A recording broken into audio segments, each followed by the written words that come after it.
Hi gang, I'm going to have a look at the S&P 500 over a monthly chart using the Ichimoku. Now, main points of interest is the 2002-2003 compared to the 2008-2009. The two lows are fairly similar, and we're wondering whether we can use this as some sort of mud map to the future. Pointing out points of difference is that this drop from the cloud, the green line and the blue line forming a cloud, this cloud is bullish, this cloud is bear. We've currently gone back into a bull cloud due to the recent bull of this period. In 2002, when price dropped out of the cloud, it was along the pink line. It was using it as support, as resistance, it got away from it, got back up to it and became resistance.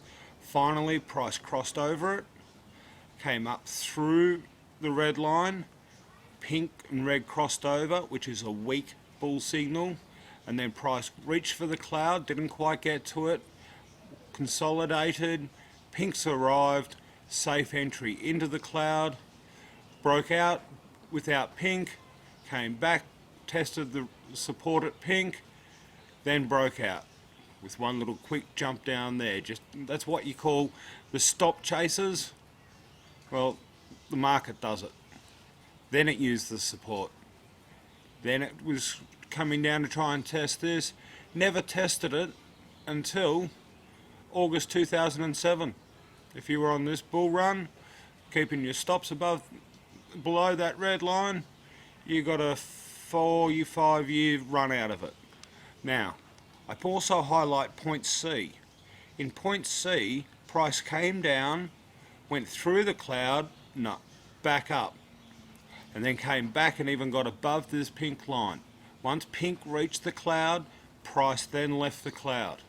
Comparing this to the present situation, price came down, touched the top of the cloud, came back up, here's pink, bang, bang, straight through.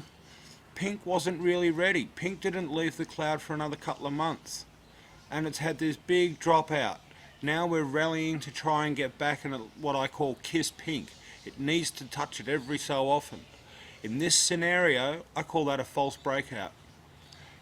I don't believe that's a true indication of that we're just going to keep dropping. We've got to get back up here, and that's why people keep talking up in the over, 895, 985, the 1,000 mark, but that's continually coming down.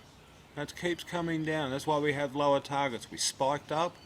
Now, other points that I've just discussed in the other part of it. Point D over here. This brown line, which represents price, the closing price, 26 periods lagged, put backwards. Now, the price during this low, in the 2002-2003, it came down, it found support, rallied. Came down, found support, rallied. Now, that's your two lows. That's that region and that region. Working off closed candles. So that's why there's only one point down here. That's actually the low that day there. See how the line corresponds?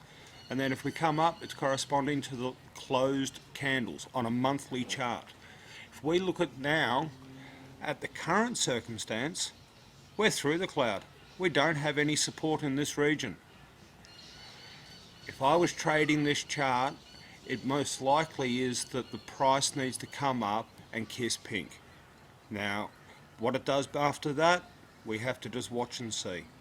I hope this video presentation has made it a little bit easier for people to understand, and I'll be doing more time frames during over the weekend to try and get a clear picture of whether we can compare these two time periods.